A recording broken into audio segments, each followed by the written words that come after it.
الحمد لله نحمده ونستعينه ونستغفره ونؤمن به ونتوكل عليه ونعوذ بالله من شرور أنفسنا ومن سيئات أعمالنا من يهده الله فلا مضل له ومن يضلله فلا هادي له ونشهد أن لا إله إلا الله وحده لا شريك له ونشهد أن سيدنا ومولانا محمدا عبده ورسوله وبارك وسلم تسليما كثيرا كثيرا. أما بعد فأعوذ بالله من الشيطان الرجيم. بسم الله الرحمن الرحيم.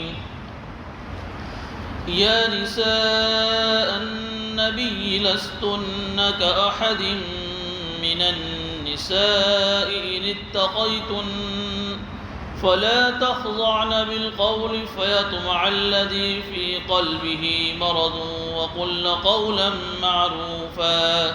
صدق الله العظيم.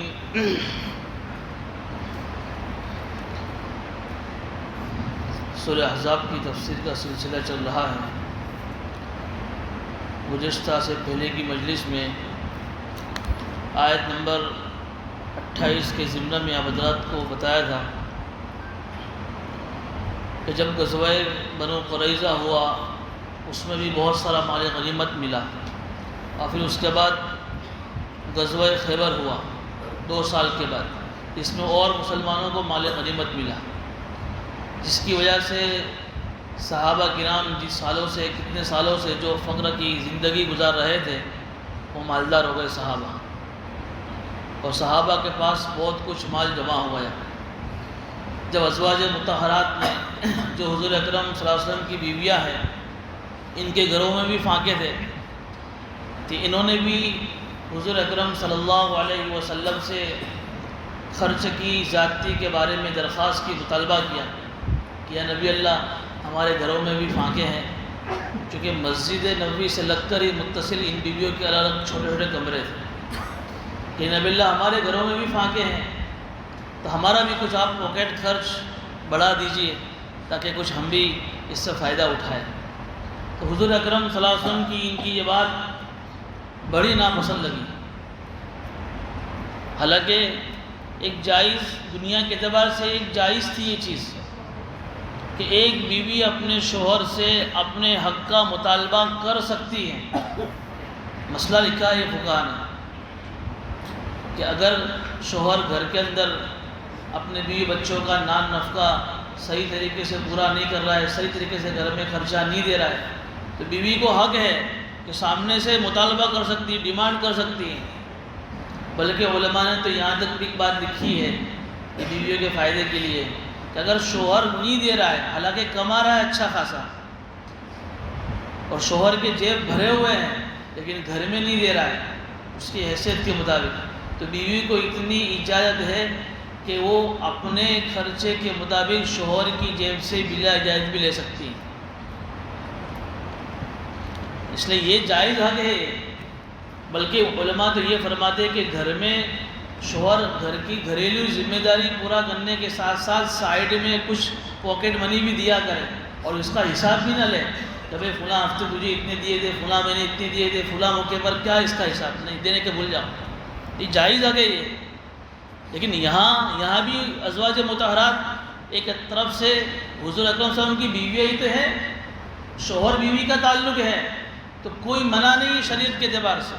لیکن چونکہ جس طریقے سے اللہ رب العزت نے حضور اکرم صلی اللہ علیہ وسلم کی ذات کو پوری امت کے لیے نمونہ بنایا تھا تو آپ کی بیویوں کو بھی قیامت تک کی عورتوں کے لیے اس کو چھوڑ دیا، قیامت تک کی عورتوں کے لیے بھی نمونہ بنانا تھا.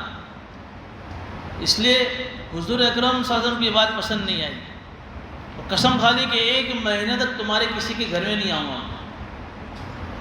1 مہینہ ہو گیا. پوری تفصیل آپ کو گزشتہ سنائی تھی.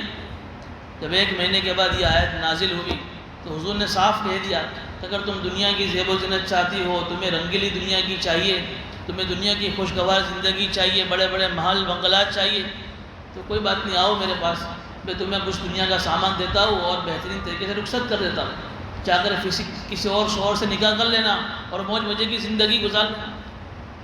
اور دوسرا آپشن ہے کہ اگر میرے یہاں میرے نکاح میں رہنا ہے، نبی کی بیوی بن کر رہنا ہے، تو پھر تمہیں فاقہ بسر کرنا پڑے گا، دنیا کی زیب و زینت کو، دنیا کی آرائش کو، دنیا کی رنگیلی کو، زیب و زینت کو چھوڑنا پڑے گا۔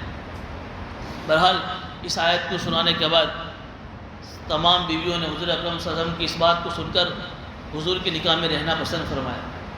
پوری تفصیل آپ کے سامنے آئے گی۔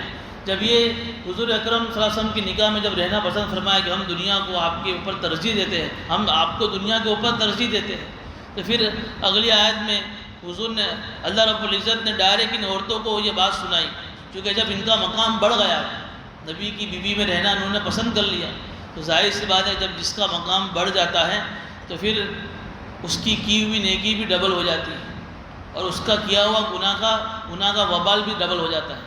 تو حضور اللہ نے یہی اعلان فرمایا کہ اب تم نے خود اپنے اعتبار سے حضور کی نکاح میں رہنا پسند فرمایا، اس لیے اب دیکھو، اب کی بار اگر حضور کو کوئی تکلیف پہنچائی، کوئی ایسی بات تمہاری زبان سے سرزد ہوئی یا تمہارے بدن کے کسی اعضاء سے کوئی ایسی حرکت ہوئی، تو پھر سن لینا، یضاعف لها العذاب ضعفین، اللہ تمہیں ڈبل عذاب دے گا۔ وَكَانَ ذَلِكَ عَلَى اللَّهِ يَسِيرًا، اور یہ اللہ پر آسان ہے، اللہ کے لیے کوئی مشکل نہیں ہے، یعنی کہ تم نبی کی بیوی تو ہم چھوڑ دیں گے، تم اگر گناہ کرو گے تو پھر ڈبل عذاب ملے گا، اور اگر تم نیکی کرو گے، اللہ اس کے رسول کی اطاعت کرو گے، اچھے اعمال کرو گے، تو پھر اس کے مقابلے میں ثواب بھی تمہیں ڈبل ملے گا، نؤتیہا اجرہا مرتین، اور آخرت میں ہم نے تمہارے لیے بہترین روزی تیار کر رکھی ہے۔ اب آگے کی آیتوں میں جو آج میں نے تلاوت کی، اسی آیت نمبر 32 میں اللہ تعالیٰ انہی ازواج مطہرات سے ڈائریکٹ پھر ایک اور خطاب کر رہے ہیں، اے نبی کی بیویوں، لستن کاحد من النساء، تم دنیا کی عام عورتوں کی طرح نہیں ہو، تمہارا مقام تو دنیا کی عام عورتوں سے مقابلے میں بہت زیادہ ہے۔ ان اتقیتن، اگر تمہارے اندر تقوی ہے، دیکھیے اللہ نے تقوی کی قید لگا دی، یعنی نبی کی بیوی ہو کر اپنے اوپر فخر مت کرنا کہ ہم تو نبی کی بیوی ہے، بلکہ ان اتقیتن، اگر تمہارے اندر تقوی ہے تو پھر تم دنیا کی تمام عورتوں سے سب سے زیادہ افضل ہو، اگر تقوی نہیں ہے پھر نبی کی بیوی ہونا تمہارے لیے کوئی فائدہ مند نہیں ہوگا۔ مفسرین فرماتے ہیں کہ اس کا مطلب یہ ہوا کہ اگر کوئی آدمی سید خاندان کا ہے، بڑے اونچے خاندان کا ہے، رویل فیملی کا ہے، تو اپنے آپ پر فخر نہ کرے کہ اپنی تو جنت پکی، تمہارے لیے بھی یہی شرط ہے، نبی کی بیویوں سے کہا جا رہا ہے جو دنیا کی تمام عورتوں سے سب سے افضل ہے، ان اتقیتن، اگر تمہارے اندر تقوی ہے، اللہ کو راضی کرنے والے اعمال ہے، تقوی کی جو بھی شرائط ہے وہ اگر ہے تو پھر تم دنیا کی تمام عورتوں سے سب سے بہترین عورتیں ہوں۔ یہ کہنے کے بعد پھر آگے کی آیتوں میں 5 ہدایت ان ازواج مطہرات کو دی گئی، لیکن یہ عموم ہے، یعنی عام خطاب کیا گیا، اس سے دنیا کی تمام عورتیں بھی اس میں داخل ہو گئی۔ کہا جا رہا ہے نبی کی بیویوں کو کہ تمہیں یہ کرنا ہے، یہ کرنا ہے، لیکن یہ حکم دنیا کی قیامت تک کے آنے والی تمام عورتوں کے لیے۔ سب سے پہلی ہدایت فلا تخضعن بالقول، کہ دیکھو تمہارے لیے سب سے پہلی ہدایت یہ ہے کہ تم جب کسی سے بات کرو تو اپنی بات کے اندر نرمی مت اختیار کرنا۔ اللہ رب العزت نے عورتوں کی فطرت میں اور آواز میں لچک رکھی ہے، نرمی رکھی ہے، ایک طرح کی نزاکت رکھی ہے۔ جب عورتیں بولتی ہیں تو ہو سکتا ہے کہ سامنے جس سے بات کرے اس کے دل میں اگر کوئی بیماری ہے، کوئی لالچ ہے، کوئی شہوت ہے، تو عورت کی اس فطری آواز کو سن کر اس کے دل میں خواہش پیدا ہو سکتی ہے۔ تو اللہ تعالیٰ ان نبی کی بیویوں کو سب سے پہلے یہ خطاب کر رہے ہیں کہ فلا تخضعن بالقول، اپنے بات میں نرمی اختیار مت کرنا۔ ہو سکتا ہے کہ تم جس سے بات کر رہی ہو اس کے دل میں کوئی بیماری ہو، وَقُلْ قَوْلًا مَعْرُوفًا، اور بھلے طریقے سے قاعدے کے مطابق بات کرنا، یعنی اگر تم تو جس سے بات کر رہی ہو تمہارے دل میں تو کچھ نہیں ہے، تم اپنی فطری آواز میں بات کر رہی ہو، لیکن تمہاری اس فطری آواز کو سن کر جس سے تم بات کر رہے مجبوری میں، ایک تو بات نہیں کرنا کسی غیر محرم سے، لیکن کسی غیر محرم سے پردے کے پیچھے بات کر رہی ہو مجبوری میں، تو آواز میں روکھا پن ہو، سوکھا پن ہو، قاعدے کی طرح نرمی نہ ہو، ورنہ پھر کیا ہوگا تو عورت کی آواز سن کر سامنے والے کے دل میں خواہش پیدا ہو سکتی ہے۔ دیکھیے یہاں فرمایا فَيَطْمَعَ الَّذِي فِي قَلْبِهِ مَرَضٌ، کہ جس کے دل کے اندر مرض کہتے بیماری، روگ ہو. مفسرین فرماتے ہیں کہ اس میں مراد ہے منافقین، کہ منافق کے دل کے اندر نفاق ہوتا ہے، جو ظاہر میں تو اللہ اس کے رسول کا اطاعت کا دم بڑھتا ہے، لیکن اس کے دل میں کفر ہوتا ہے. لیکن آگے ایک بات عجیب فرمائی مفسرین نے کہ منافق جو خالص منافق ہوگا اس کے دل میں تو مرض بیماری ہے ہی ہے. تم جب ان سے بات کرو گی تو ان کے دل میں کوئی لالچ پیدا ہو سکتی ہے. لیکن کوئی خالص مسلمان ہے، پکا ایمان والا ہے، لیکن ہو سکتا ہے کہ تمہاری اس نرمی کی وجہ سے اس کے دل میں بھی کوئی خواہش پیدا ہو جائے. اس لیے یہ زنا کا سد باب کر دیا. یہ سنایا گیا ہے ازواج مطہرات کو، لیکن قیامت کی عورتوں کو سنایا جا رہا ہے کہ بھئی تمہیں کسی غیر محرم سے سب سے پہلے تو بات کرنی نہیں کرنی. حالانکہ مسئلہ لکھا ہے کہ عورت کا آواز سطر نہیں ہے، مجبوری میں عورت بات کر سکتی ہے، لیکن بات کرنے کا انداز سکھایا گیا، روکھا پن ہو، کڑک لہجے میں بات کرے. جسے ایک عورت اپنے بیٹے سے کیسے بات کرتی ہے اس طریقے سے کڑک لہجے میں بات کرے، ورنہ پھر کیا ہوگا کہ تمہاری نرمی کا فائدہ سامنے والا اٹھائے گا. یہ ایک ہدایت دی گئی. آج تو کیا ہو رہا ہے، ہماری گھر کی عورتیں اللہ معاف فرمائے، دودھ والا گیا تو اس سے کیسے بات کرتی ہیں، سبزی والے سے، ٹھیلے والے سے اس طرح بات کرتی ہے کہ گویا کہ وہ تمہارا بھائی ہے، وہ تمہارا بیٹا ہے. بھاؤ کرانے کا انداز دیکھو، ان کے بات کرنے کا لہجہ دیکھو. کیسے کتنے سارے ایسے واقعات آئے کہ کوئی دودھ والے کے ساتھ کوئی لڑکی بھاگ گئی، کوئی سبزی والے سے کوئی بھاگ گئی. یہ کیا ہو رہا ہے؟ قرآن کی ہدایت پر عمل نہ کرنے کی وجہ سے کہ تم جس لچک کے ساتھ، جس نرمی کے ساتھ بات کرتے ہو سامنے والے کے دل میں لالچ پیدا ہو جاتی ہے. پھر وہ ہوتا ہے جو آج ہو رہا ہے. دوسری ہدایت وقرن فی بیوتکن ولا تبرجن تبرج الجاہلیۃ الاولی، اور تم عورتوں کو اپنے گھروں میں قرار پکڑنا ہے اور زمانہ جاہلیت کی طرح گھروں سے بند سور کر باہر نہیں نکلنا ہے. یہ دوسری ہدایت کہ عورتوں کا اصل مرکز اس کا گھر ہے. اللہ رب العزت نے مرد عورت میں تقسیم کر دی کام کی کہ مرد کی ذمہ داری کیا کہ باہر کی ذمہ داری، بھائی کماؤ، محنت کرو، بزنس کرو، جاب کرو، دھندا کرو، مزدوری کچھ بھی کرو، گھر میں کما کر لا کر دو.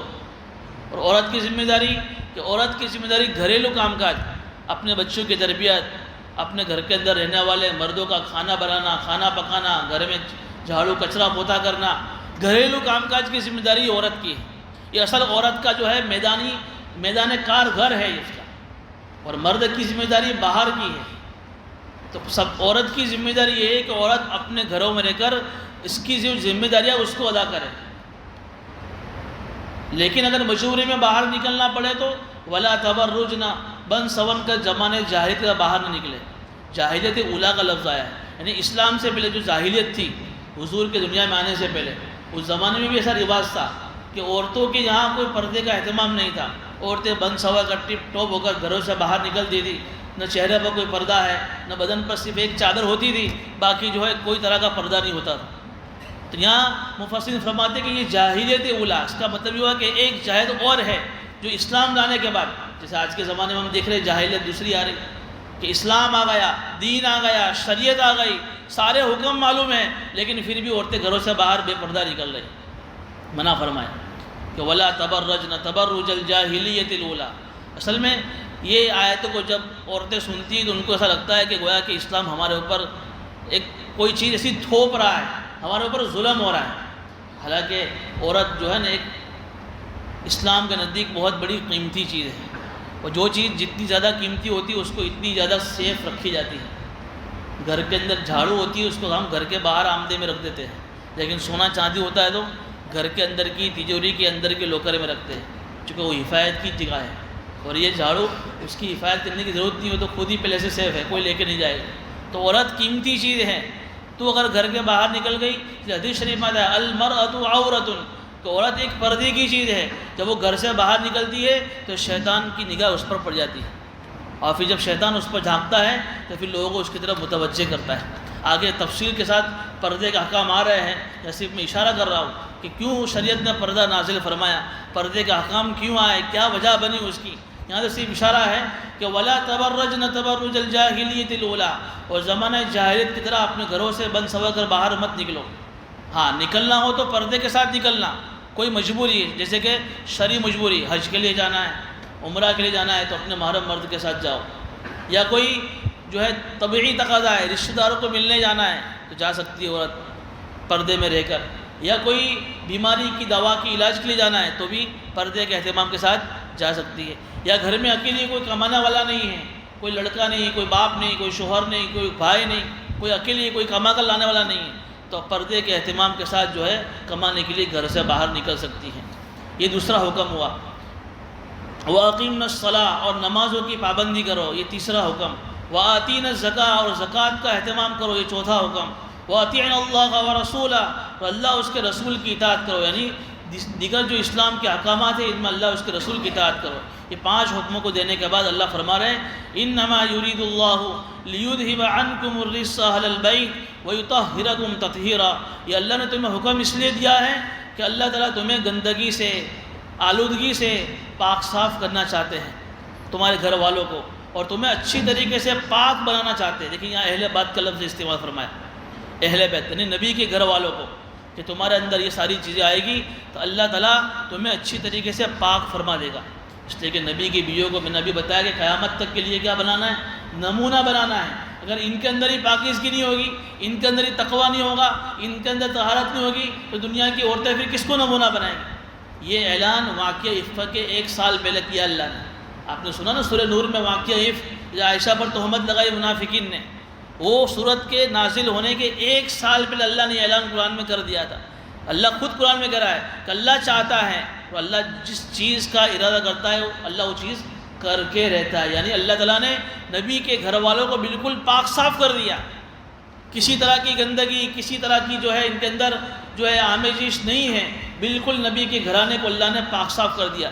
اس لیے قیامت تک کے آنے والے مسلمانوں سے کہہ دیا کہ نبی کی بیویوں پر اور نبی کے گھر والوں پر تمہیں تہمت لگانے کی اور تمہیں انگلی اٹھانے کی کوئی اجازت نہیں.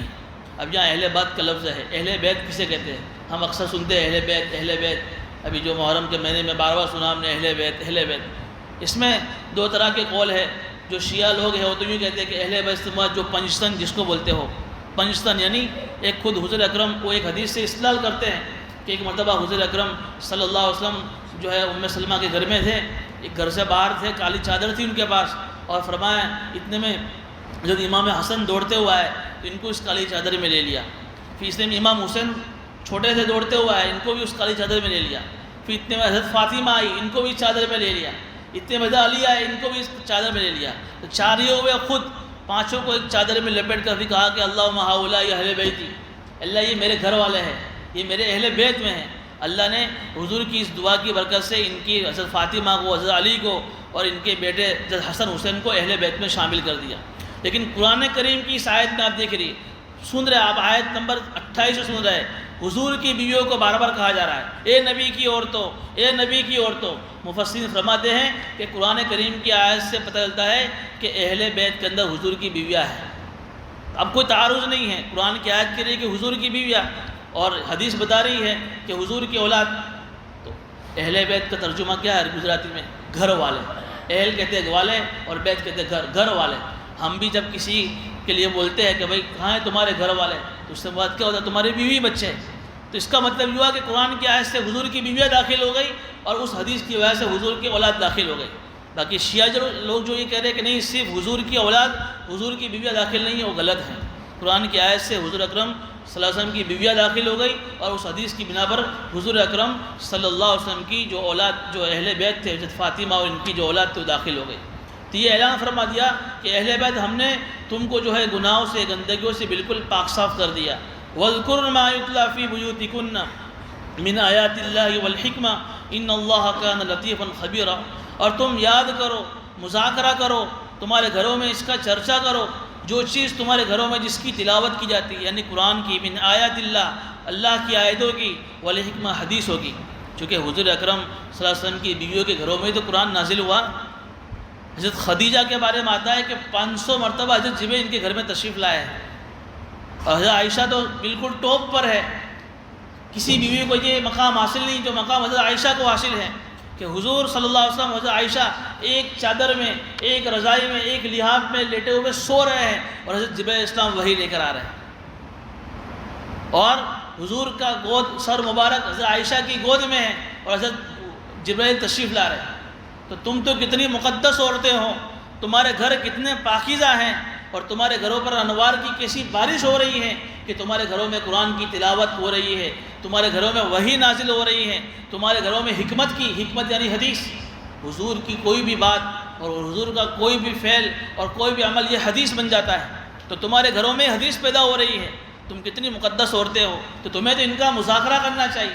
چنانچہ اس آیت کے نازل ہونے کے بعد حضور اکرم صلی اللہ علیہ وسلم کی بیویاں حضور کے دنیا سے چلے جانے کے بعد بھی مستقل ان کا مشغلہ قرآن کی تلاوت کو، قرآن کے پیغام کو، حدیث کے پیغام کو لوگوں تک پہنچانا تھا۔ یہی تو وجہ تھی کہ حضور اکرم صلی اللہ علیہ وسلم کی بیویوں کے گھروں میں جو ان کے معمولات تھے، جو ان کی گھریلو جو زندگی تھی، گھریلو جو مسائل تھے، یہ ان کی بیویوں کے ذریعے سے تو امت تک پہنچے ہیں۔ بلکہ ماں عائشہ صدیقہ رضی اللہ تعالیٰ عنہ یہ سب سے کم عمر تھی حضور کے نکاح میں آنے والی بیوی، ان سے تو امت کو ایسے ایسے مسائل معلوم ہوئے ہیں کہ ایک میاں بیوی جن کی آپس کی جو راز کی باتیں ہوتی ہیں وہ ایک دوسرے کو لوگوں میں شیئر کرنا وہ پسند نہیں کرتے ہیں، لیکن ماں عائشہ نے وہ باتیں بھی امت تک پہنچا دی، چونکہ حضور کی یہ چیز بھی دین تھا یہ کہ بھئی ایک عورت حیض کی حالت میں ہو تو شوہر اس سے کیسے صحبت کرے، شوہر اس سے کیسے قربت، یہ ماں عائشہ نے بتا دیا عمل کر کے۔ حیض کی حالت میں عورت سے بوسہ لینا، بوس کنار کرنا، جو مسائل ان ایسی حالت کے تھے وہ بھی ان عورتوں کے ذریعے سے امت کے سامنے آ گئے۔ انہی چیزوں کو لے کر بہت سارے لوگ جو یہ کہتے کہ دیکھو یہ بیویاں کیسی تھی کہ راز کی باتیں یہ لوگوں کے سامنے ظاہر کر دی، حالانکہ علماء فرماتے کہ ان بیویوں کا احسان تھا کہ انہوں نے گھریلو لائن کی باتیں امت کو بتائی، تاکہ امت میں اگر ایسے مسائل پیش آوے تو پھر ان کے لیے کیا رہبری ہے، چونکہ شریعت قیامت تک کے لیے ہے، یہ دین قیامت تک کے لیے ہے، تو گھر میں کیا ہو رہا ہے تو مردوں کو تھوڑی معلوم تھا، صحابہ کو تھوڑی معلوم تھا، یہ تو بیویوں کے ذریعے سے معلوم ہے۔ تو حضرت عائشہ کا امت پر بہت بڑا احسان ہے، بلکہ بڑے بڑے صحابہ پردے کے پیچھے حضرت عائشہ سے مسائل پوچھنے کے لیے آتے ہیں، حضرت ابوبکر صدیق، حضرت عمر جیسے صحابہ، کہ بتاؤ تمہارے گھر میں یہ معاملہ ہوا تو اس کا کیا مسئلہ ہے۔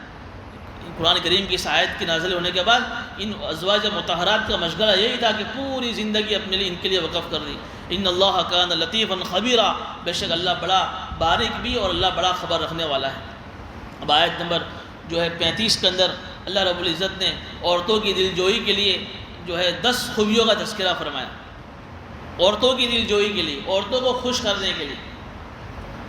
اصل میں قرآن کریم کے اندر اللہ نے جتنی بھی جو حکم نازل فرمائے، نماز پڑھو، روزہ رکھو، زکوٰۃ دو، صدقہ دو، خیرات کرو، ڈائریکٹ خطاب مردوں کا ہے، عورتوں کو انڈائریکٹ ہے کہ مردوں کو کہا، ان کے اندر عورتیں بھی داخل ہو گئی، میں اقیم الصلاۃ، نماز پڑھو، مردوں کو کہا، لیکن کہا کہ عورتیں بھی اس میں داخل ہیں۔ وآتوا الزکاۃ، زکوٰۃ دو، مردوں کو کہا گیا، لیکن انڈائریکٹ عورتیں بھی اس حکم میں داخل ہے، عورتوں کو بھی زکوٰۃ دینی ہے۔ چونکہ قرآن کریم نے کبھی بھی قرآن میں کسی عورت کا نام نہیں لیا، صرف ایک عورت کا نام، اتنی احتیاط کہ عورت کے نام میں بھی قرآن نے پردہ رکھا ہے کہ عورت پردے کی چیز ہے، اس کا نام بھی پردہ ہے، صرف ایک عورت کا، وہ بھی حضرت مریم۔ اب بار بار سنتے ہوں گے، اور مستقل ان کے متعلق سورت نازل ہوئی، عیسیٰ ابن مریم، سورہ مریم نازل ہوئی، صرف ان کا تذکرہ قرآن میں آپ کو ملے گا، مریم کے نام کا، باقی کسی عورت کا۔ سورہ نور میں آپ نے حضرت عائشہ کا واقعہ سنا، 2 رکوع مستقل حضرت عائشہ کی برات میں حاضر ہوئے، لیکن 2 رکوع میں کسی ایک رکوع میں حضرت عائشہ کا نام آپ کو نہیں ملے گا، کہیں بھی نہیں ملا پورے قرآن میں، کسی عورت کا نام نہیں ملے گا، صرف حضرت مریم کے، وہ بھی کسی عقیدے کی وضاحت کے لیے، کیونکہ حضرت مریم سے جو بیٹے حضرت عیسیٰ پیدا ہوئے، یہ اللہ نے اپنی قدرت سے ان کو پیدا کیا، ان کا کوئی باپ نہیں تھے، تو اس زمانے کے لوگوں نے حضرت مریم پر تہمت لگائی تھی، تو اس تہمت کی عقیدے کی وضاحت کے لیے اللہ تعالیٰ بار بار عیسیٰ ابن مریم کا نام لے رہے ہیں، مستقل سورہ مریم میں اس کی تفصیل انشاءاللہ آئے گی، لیکن بہرحال اس کے علاوہ کسی عورت کا نام قرآن میں نہیں، لیکن قرآن اتنی احتیاط کرتا ہے عورتوں کے نام لینے میں۔ اور آج کیا ہو رہا ہے، شادی کی کنکدے چھپاؤ تو عورتوں کا نام سر فہرست آتا ہے، کہاں سے جائز ہوگا یہ؟ قرآن تو احتیاط کر رہا ہے اور ہم شادی کی کنکدری میں عورتوں کے نام لکھا رہے ہیں۔ اگر چھپوانی ہے تو میں ایک تو چھپوانی نہیں چاہیے، اور چھپوانی بھی ہے تو پھر نام مت لکھو عورتوں کے، صرف لکھو کہ بھائی فلاں لڑکے کا نام لکھ لو، لیکن لڑکی کا نام مت لکھو کنکتری، اس کے نام کے اندر بھی پردہ ہے۔ بلکہ علماء تو یہ فرماتے ہیں، یہاں تک فرماتے ہیں کہ بعض ایسا فتنہ، یہ زمانے کا فتنہ ہے کہ عورتوں کا نام لے کر بھی آدمی دل میں خواہش پیدا کرتا ہے۔ اور ایک قدم آگے میں آپ کو کہہ رہا ہوں کہ ہمارے گھروں کے اندر جو ہمارے عورتوں کے جو کپڑے سکھانے کا جو مسئلہ ہے، اس کو بھی باہر نہ سکھایا جائے کہ ان کے کپڑوں کو دیکھ کر بھی لوگ خواہش پیدا کرتے ہیں۔ کپڑوں کے رنگ دیکھ کر، کپڑوں کے کلر دیکھ کر، کپڑوں کی سائز دیکھ کر کہ کیسے کپڑے ہوں، کپڑے ایسے تو وہ کیسی ہوگی. اتنی ساری احتیاط شریعت نے بتائی کہ تاکہ کسی طریقے سے جو ہے چور دروازے سے آدمی زنا تک نہ پہنچ جائے. سارے چور دروازے بند کر دیے زنا کے، اور ہم جو ہے اس کی کوئی احتیاط ہی نہیں کرتے. کھلے عام عورتیں بے پردہ باہر نکل رہی ہے، پتہ نہیں کیا ہو رہا ہے. بہرحال ان عورتوں کی دل جوئی کے لیے تو ام عمارہ، 2 عورتیں حضور کی خدمت میں آئی. ام عمارہ انصاریہ رضی اللہ تعالیٰ عنہ اور ایک عورت ہے حضرت اسماء بنت امیس. دونوں عورتیں بڑی ذہین تھیں، بڑی تیز تھی، ہوشیار تھی. یہ حضور کی خدمت میں آئے اور سوال کیا، یا رسول اللہ، ہم دیکھ رہے ہیں کہ قرآن کریم میں آپ پر صورتیں آیتیں نازل ہو رہی ہیں، لیکن کہیں بھی ہمارا تو کوئی تذکرہ ہی نہیں ہے. مردوں کا کہا جا رہا ہے تم حج پڑھنے جاؤ، تم جو ہے زکوٰۃ، یہ تم مسجد میں نماز کے لیے جاؤ، تم جہاد کے لیے جاؤ، تم فلاں اللہ کے راستے میں جاؤ، اور ہمارا نام کا تو کوئی تذکرہ ہی قرآن میں نہیں ہے. اللہ نے عورت کی فطرت میں ایک چیز رکھی ہے، ان کو تعریف بڑی پسند ہے. جب عورت کی تعریف کی جاتی ہے تو خوش ہو جاتی ہے. خوش نہیں بلکہ وہ اپنی جان دینے کو تیار ہو جاتی ہے. یہ بھی گھریلو زندگی کو کامیاب بنانے کا ایک راز ہے کہ بات بات پر اپنی عورت کی تعریف کرو، وخان کرو، اس کی جو ہے فضائل بیان کرو. ڈاکٹر عارفی رحمۃ اللہ علیہ کا واقعہ مجھے یاد آ گیا. بہت بڑے اللہ والے گزرے ہیں. ایک مرتبہ ان کی مریدہ نے ان کی کھانے کی دعوت کی تو کھانے کے لیے گئے. تو کھانا کھانے کے بعد مریدہ کو پردے میں بلایا اور پردے میں بلا کر شکریہ ادا کیا کہ بھائی جزاک اللہ، آپ نے اتنا بہترین کھانا بنایا، شکریہ کے الفاظ اس تھے. تو پردے کے پیچھے رونے لگی زور زور سے. حضرت بھی تعجب میں کہ میں نے تو کوئی ایسے الفاظ تو استعمال کیے نہیں، شکریہ کے الفاظ، تھینک یو کے الفاظ استعمال کیے. تو کہا کہ کیا بات ہے؟ تو کہا کہ 25 سال سے میں تمہارے جو مرید ہیں ان کی نکاح میں ہوں، 25 سال سے، اور 25 سال سے میں مسلسل ان کی خدمت کر رہی ہوں، ان کے لیے کھانا بنا رہی ہوں، سب کچھ کر رہی ہوں، لیکن ایک مرتبہ بھی میرے لیے زبان سے کوئی تعریفی کلمہ ادا نہیں کی. اور آج آپ نے جو ہے ایک مرتبہ کی کھانے کی دعوت پر اپنی زبان سے تعریف کے کلمات کہے، میرا دل اندر سے شکر ہے کہ ہمارے رونے لگا. یہ مزاج اپنے گھروں میں نہ ہونے کی وجہ سے ایک یہ بھی ہے گھریلو زندگی کے اندر خرابی آنے کا. تعریف کرو ان کی، اتنی قربانیوں کے ساتھ یہ گھروں کے اندر رہ رہی ہے، کام کاج کر رہی ہے. کتنا سارا گھر میں جب عورت چلی جاوے نا، میں کہ تب پتہ چلتا ہے کہ کتنے سارے کام کاج کرتی ہو اور ہمیں لگتا ہے کہ کچھ کرتی نہیں ہو. بہرحال تو یہ عورتوں کی دل جوئی کے لیے قرآن نے ان کو خوش کرنے کے لیے پوری مستقل صورت، پوری آیت نازل فرمائی. لمبی چھوڑی آیت ہے اور 10 خوبیاں نازل فرمائی. فرمایا کہ یا نبی اللہ کیا بات ہے، ایسا تو نہیں ہے کہ قرآن میں کہیں ہمارا تذکرہ نہیں ہے تو ہماری کوئی عبادت تمہیں اللہ کے یہاں قبول نہ ہو، اور ہماری کوئی ویلیو نہیں اللہ کے یہاں، ایسا تو نہیں ہے نا؟ جب یہ سوال حضور نے سنا تو صحابہ کو جمع فرمایا، ارے میرے صحابہ، سنا تم نے اس عورت کا سوال؟ کبھی دیکھی تم نے کوئی ایسی عورت جس نے ایسا سوال کیا ہو؟ صحابہ نے فرمایا کہ ہمارے تو وہم و گمان نہیں تھا کہ یہ عورت ایسا سوال کر سکتی.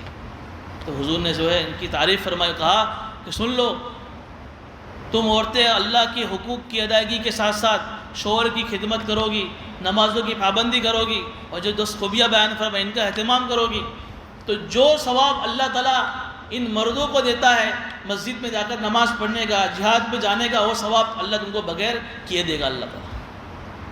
بلکہ ترمذی شریف کی، مشکاہ شریف کی روایت ہے کہ المرأۃ، عورت کے لیے 4 کام بتائے حضور نے کہ تم جو عورتیں یہ 4 کام کرے گی، 5 وقت کی نمازوں کی پابندی، رمضان کے مہینے میں روزوں کا اہتمام، اپنی عزت کی، اپنے ناموس کی حفاظت، اور اپنے شوہر کی خدمت اور اپنے شوہر کی اطاعت فرما برداری، جو عورت یہ 4 کام کرے گی فتدخل من ای ابواب الجنۃ شاءت، کہ وہ عورت جنت کے جس دروازے سے داخل ہونا چاہے وہ داخل ہو جائے.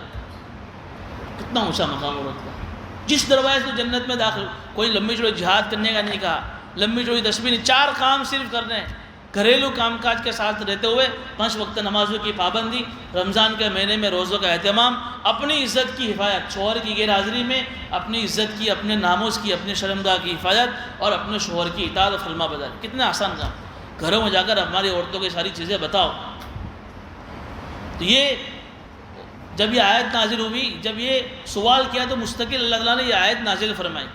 اس آیت میں اللہ تعالیٰ ارشاد فرما رہے ہیں ان المسلمین والمسلمات، 10 خوبی اللہ نے اس آیت میں نازل فرمائی. سب سے پہلے میں اس کا ترجمہ کر دیتا ہوں. ایمان، بے شک مسلمان مرد اور مسلمان عورتیں، عورتوں کا بھی نام لیا گیا ان 10 خوبیوں میں، مسلمان مردوں کے ساتھ مسلمان عورتیں.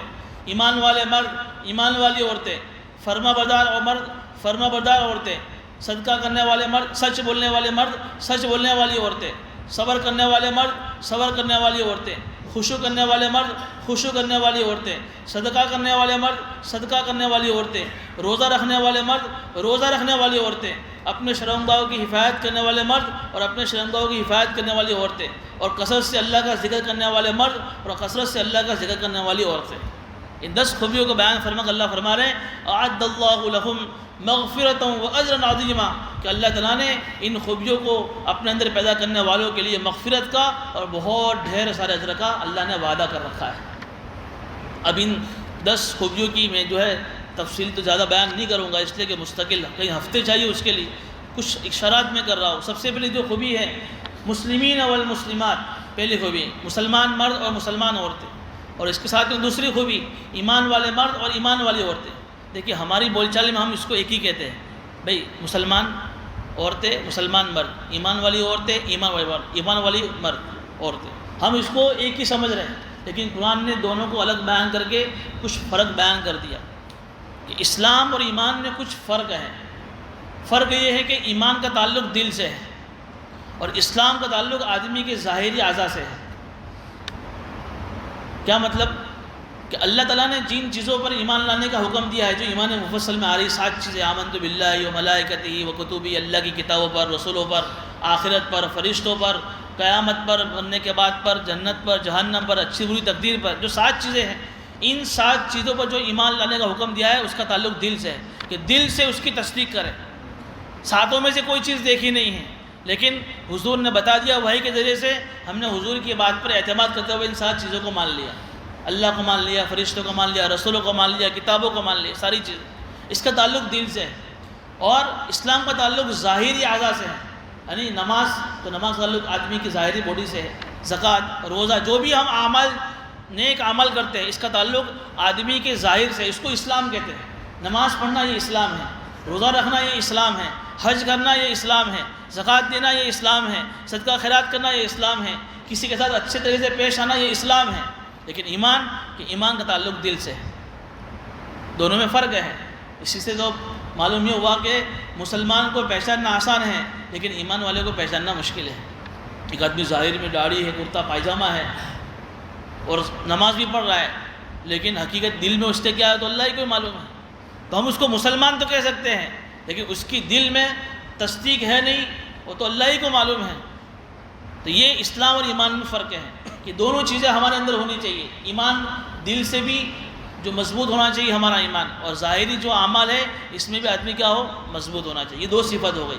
تیسری خوبی والقانتین والقانتات، فرما بردار مرد اور فرما بردار عورتیں۔ حالانکہ یہ اسلام میں چیز آ گئی، اسلام کا مطلب یہ ہے کہ اپنی ذات کو خدا کے حکم کے سامنے سرنڈر کر دینا، یہ چیز اسلام میں آ گئی، لیکن پھر بھی الگ سے بیان فرما رہے ہیں۔ معالم عرفان کے جو مفسر ہے علامہ صوفی عبدالحمید سوادی نے لکھا ہے کہ الگ سے اس خوبی کو اس لیے بیان فرمایا کہ کبھی کبھی آدمی اللہ کے کسی حکم کو بہت سمجھ کر کرتا ہے، تو قانت اس کو کہتے ہیں کہ جو خوش دلی سے اللہ کے حکم کو پورا کرے۔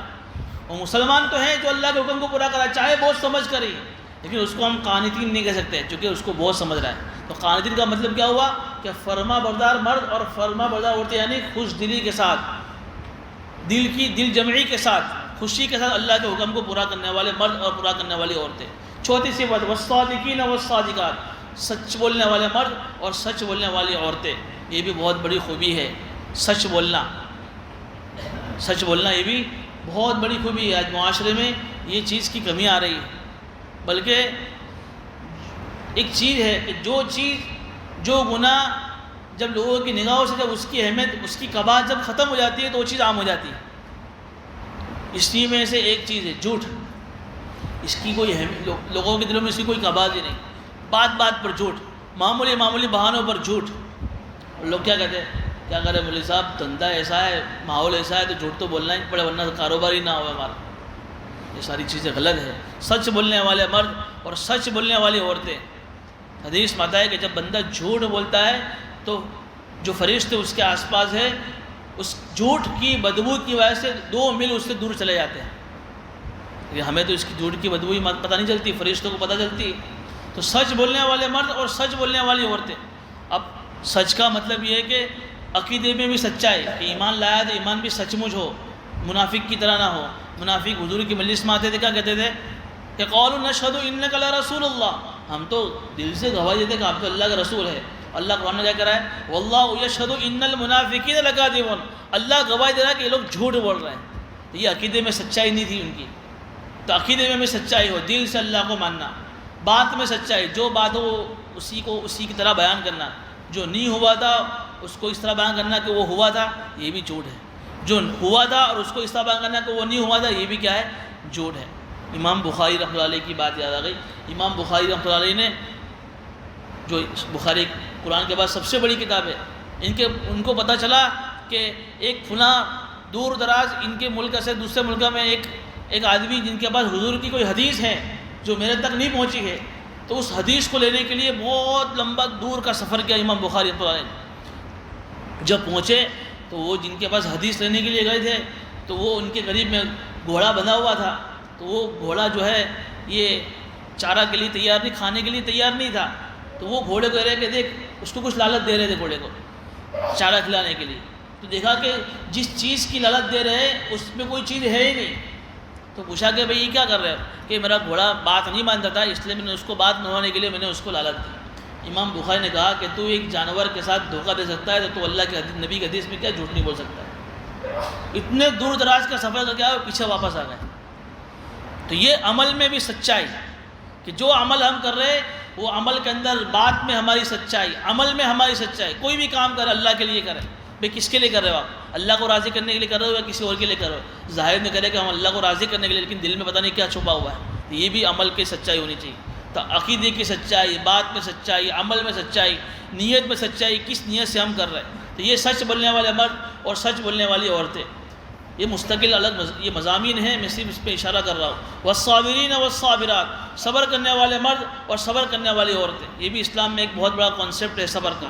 ہم صرف صبر کس کو سمجھتے ہیں کہ کوئی مصیبت آ گئی، کوئی تکلیف آ گئی، کوئی بیماری ہوئی، ہم اس کو صبر کہتے ہیں کہ اس کے اوپر صبر کرنا. یہ بھی ہے، لیکن صبر کے اندر اسلام میں صبر کا ایک بہت بڑا مفہوم ہے. اس لیے علماء نے 3 قسمیں لکھی صبر کی. صبر علی الطاعات، کہ آدمی کو کوئی عبادت کرنی ہو تو اس پر بھی صبر کرنا پڑتا ہے. پھر ٹھنڈی کا زمانہ ہے، سردی کی راتیں ہیں اور ٹھنڈے پانی سے وضو کرنا پڑے تو آدمی کے اوپر کتنا بوجھ پڑتا ہے. لیکن پھر بھی آدمی اللہ کے حکم کو پورا کرنے کے لیے اپنی لحاف کو چھوڑ کر ٹھنڈی کی راتوں میں ٹھنڈے پانی سے وضو کر کے نماز پڑھتا ہے. تو اس کے اوپر دل پہ جو چوٹ لگتی ہے اس پہ جو آدمی صبر کرتا ہے، یہ بھی صبر ہے. یہ بھی کیا ہے؟ صبر علی الطاعات، عبادت پر صبر کرنا. دوسرا صبر ہے صبر علی المعصیت، گناہ کے اوپر صبر کرنا. بھئی غیر محرم عورت کے اوپر نگاہ ڈالنے کا آدمی کا جی چاہ رہا ہے کہ دیکھو اس کو بھر بھر کے دیکھو، لیکن نہیں، اللہ نے منع فرمایا. تو گناہوں سے اپنے آپ کو بچا رہا ہے. تو اس بچانے پر دل پر جو بوجھ پڑ رہا ہے، نفس کو جو کنٹرول کرنا پڑتا ہے، اس پر جو صبر کرنا پڑتا ہے، یہ بھی صبر ہے. کہ گناہوں پر اپنے آپ کو بچانے پر صبر. اور تیسری قسم جس کو جو ہمارے یہاں معروف ہے، صبر علی البلایا، مصیبتوں پر صبر. کہ کوئی مصیبت آ گئی، کوئی پریشانی آ گئی، کوئی بیماری آ گئی، تو یہ سمجھے کہ میرے اللہ کی طرف سے ہیں، اور اس پر کیا کرنا؟ صبر کرنا. لیکن صبر کا مطلب یہ ہے الصبر عند الصدمۃ الاولی، مصیبت جب آئے اسی وقت صبر.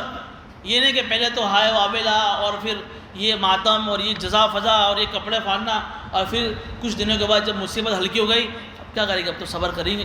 تو یہ صبر نہیں ہے. کوئی بھی صبر آئے اسی وقت صبر کرنا. اسی وقت صبر کہتے ہیں کہ مزاج کے خلاف کوئی بات پیش آ جائے اس کو سہن کرنا، اس کو برداشت کرنا، یہ صبر ہے. تو بیماری آ جائے، کوئی تکلیف آ جائے، کوئی مصیبت آ جائے، یہ میرے اللہ کی طرف سے ہے، میرے درجات کی بلندی کے لیے ہے. حدیث میں آتا ہے کہ ایک بندے کا مقام اللہ کی نگاہ میں بہت اونچا ہوتا ہے، لیکن اس کے عمل ایسے نہیں ہوتے ہیں کہ وہ اس مقام تک پہنچ سکے. تو اللہ اس کو کسی بیماری میں مبتلا کر دیتے ہیں، اللہ اس میں کوئی مصیبت ڈال دیتے ہیں. ایک آدمی جنگل میں دعا کر رہا تھا، اللہ سے دعا کر رہا تھا، اور اچانک ایک بھیڑیا آیا اور اس نے اس کو پھاڑ کے کھا گیا. تو فرشتوں نے اللہ سے سوال کیا، اللہ ایک بندہ تجھ سے سوال کر رہا ہے، دعا کر رہا ہے، اور اس پر یہ سے حالات، کہا کہ اس نے جنت میں بہت اونچا درجہ مانگا، لیکن اس کے عمل ایسا نہیں تھے، تو میں نے اس کے اوپر مصیبت ڈالی جس کے بدلے میں جنت کے اونچے درجے پر پہنچ گیا. اسے صبر کا فضائل بھی بہت سارے ہیں. تو صبر کرنے والے مرد اور صبر کرنے والی عورتیں. والخاشعین والخاشعات، خشوع کرنے والے مرد اور خشوع کرنے والی عورتیں. ایک ہے نماز کا خشوع کہ نماز کے اندر دھیان کے ساتھ نماز پڑھنا، جہاں نگاہ قیام کے اندر سجدے کی جگہ پر، رکوع کے اندر پاؤں کے اوپر، سجدے کے اندر جو ہے سجدے کے ناک کے اوپر، اور اپنے قاعدے کے اندر گود کے اوپر، یہ دھیان جمانے کے لیے. اور اس کے علاوہ نماز میں کپڑے سے کھیلنا، ہاتھ سے کھیلنا، بدن سے کھیلنا، یہ خشوع کے خلاف ہے. اور آج کل تو ایک بہت بڑی بیماری، نماز شروع ہوئی نہیں کہ ایک ہاتھ داڑھی پر ہمارا آ جاتا ہے. 4 رکعت پوری ہو رہی ہے، ہماری داڑھی صاف ہو رہی ہے ہماری، اور ایسی عادت پڑ گئی کہ غیر محسوس طریقے سے داڑھی پر ہاتھ چلا جاتا ہے.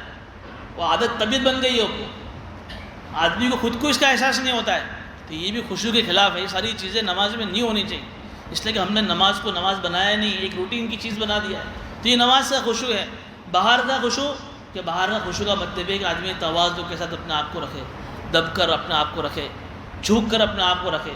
تکبر، گھمنڈ، اپنے آپ کو اچھا سمجھنا، آئی ایم سم تھنگ، یہ ساری چیزیں نہیں ہونی چاہیے. من تواضع للہ رفعہ اللہ، جو اللہ کے لیے جھکتا ہے اللہ اس کو اونچے مقام پر پہنچاتا ہے. ظاہر کے اندر لگتا ہے کہ میں اس کے سامنے جھک گیا، لوگوں کے سامنے اس کی ذلت ہو گئی، لیکن اللہ کیا فرما رہے ہیں؟ اللہ اس کو اونچے مقام پر پہنچاتا ہے.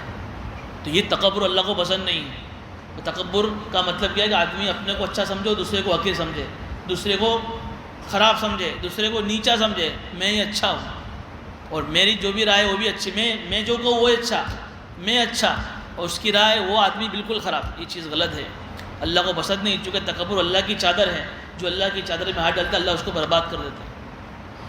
کب تک تو اکڑ کے چلے گا، ایک دن اللہ تجھے پچھاڑ کر رکھ دے گا. تو یہ تکبر نہیں کرنا ہے. من تواضع کے ساتھ، جس آدمی کے اندر یہ بیماری ہو، بزرگوں نے اس کا علاج بتایا ہے، وہ آدمی جو ہے اپنی موت کے بارے میں سوچے، اپنے گناہوں کے بارے میں سوچے، اللہ کے سامنے حساب کے بارے میں سوچے کہ تیرا جب حساب ہوگا تو اللہ کو کیا حساب دے گا، تیری زندگی میں سے کتنے عمل ہے کہ تو اللہ کو حساب دے سکے گا. تو اس وقت جو ہے آدمی کے دل میں جب اپنی حساب کی فکر ہوگی تو پھر کسی دوسرے کو حقیر نہیں سمجھے گا، کسی دوسرے کے پیچھے نہیں پڑے.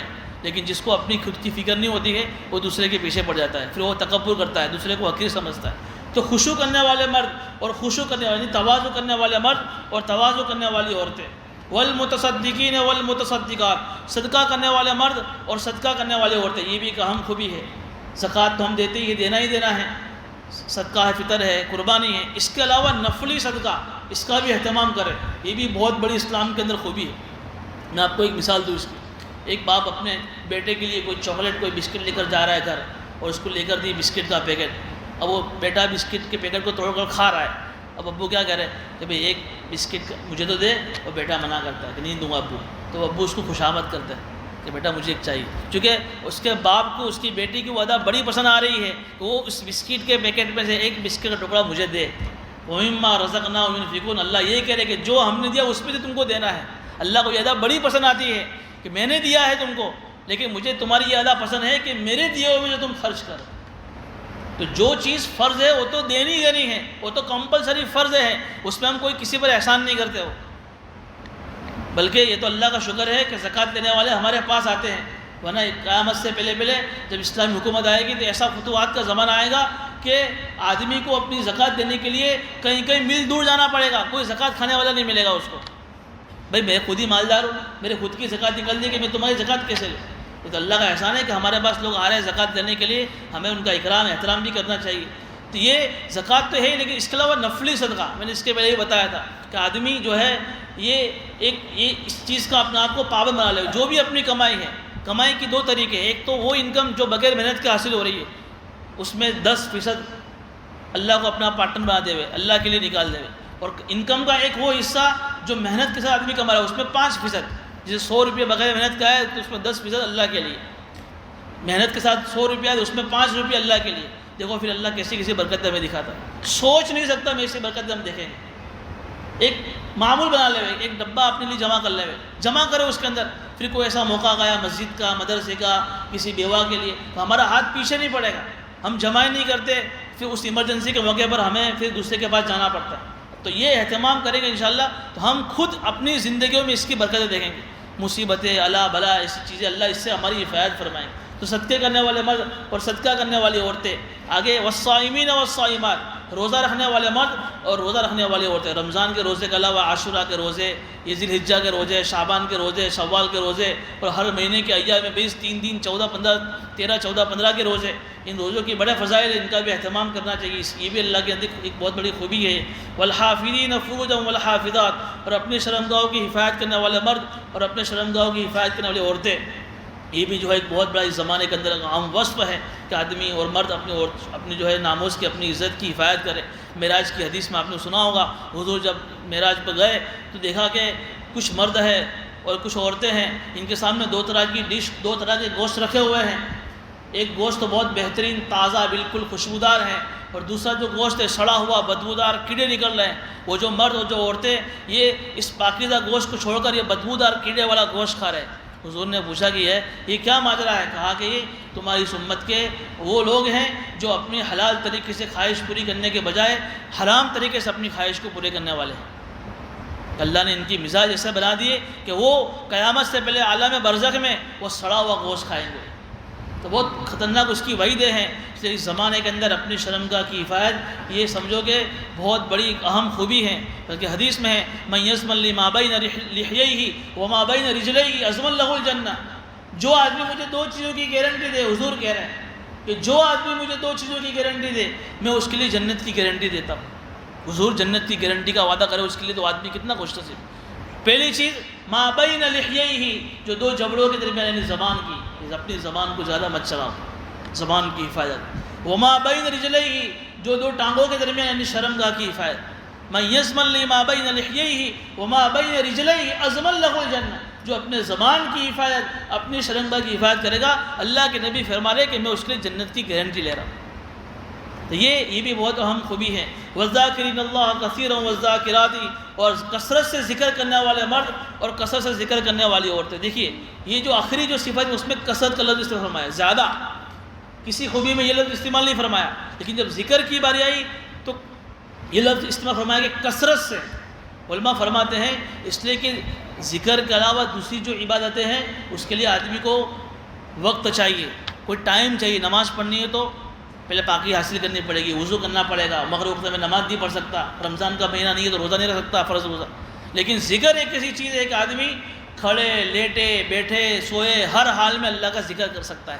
اس لیے یہاں فرمایا کہ کثرت سے ذکر کرنے والے مرد اور کثرت سے ذکر کرنے والی عورتیں۔ یہ ذکر بھی حالانکہ علامہ جزری نے حسن حسین جو ایک دعا کی کتاب ہے اس میں لکھا ہے کہ کل مطیع للہ ذاکر، کہ ہر وہ آدمی جو اللہ کی اطاعت میں مشغول ہے وہ بھی ذکر کرنے والا ہے، نماز پڑھ رہا ہے، روزہ رکھ رہا ہے، زکوٰۃ دے رہا ہے، صدقہ خیرات کر رہا ہے، اپنے دھندے پر جا کر اسلام کے اصول کے مطابق بزنس کر رہا ہے، وہ بھی آدمی ذکر کر رہا ہے۔ لیکن اس کے ساتھ ساتھ کوئی آدمی اپنے خاص کسی وقت میں زبان سے اللہ کے نام کا ورد، اللہ کی جو آدمی ضربے لگاتا ہے اس کا بھی اہتمام کرنا چاہیے۔ اس کے بھی جو ہے زندگی پر بہت سارے اثرات پڑتے ہیں کہ ذکر کرنے والا کی مثال زندہ کی ہے اور ذکر نہ کرنے والے کی مثال مردے کی ہے۔ اس لیے 24 گھنٹے میں تھوڑا سا وقت اللہ کی یاد کے لیے، اللہ کے ذکر کے لیے، اس سے دلوں کو سکون ملے گا۔ اب اللہ کی یاد تو اللہ بولیں گے، اس سے آپ کے دل کو اندر میں روحانیت آپ کو محسوس ہوگی، آپ کے دل میں اندر میں سکون محسوس ہوگا۔ یہ مختصر وقت میں آپ کو بیان نہیں کر سکتا، ہر کسی موقع پر اس کے فضائل بیان کیے جائیں گے کہ کیا کیا ذکر کرنے کے فضائل ہیں۔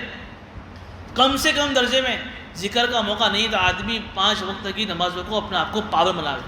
یہ ہمارے بزرگوں نے کتنا آسان کر دیا کہ جو آدمی حکیم الامت علامہ تھانوی انہوں نے لکھا ہے اس آیت کے ضمن میں کہ آخری درجے میں کوئی آدمی اگر 5 وقت کی نمازوں کی پابندی کرتا ہے تو سمجھو وہ بھی اللہ کا کثرت سے ذکر کرنے والا ہے، وہ بھی اس خوبی میں داخل ہوا ہے۔ کتنی آسانی ہمارے لیے کر دی۔ پھر بھی کوئی آدمی 5 وقت کی نمازیں بھی نہ پڑھے تو سمجھ لو کہ اس کا دل اللہ کی یاد سے غافل ہے، اور جس کا دل اللہ کی یاد سے غافل ہوا سمجھو شیطان کا اس پر قبضہ ہو گیا، اور ابھی جس کا دل پر شیطان کا قبضہ پھر وہ کہیں کا نہیں رہتا ہے۔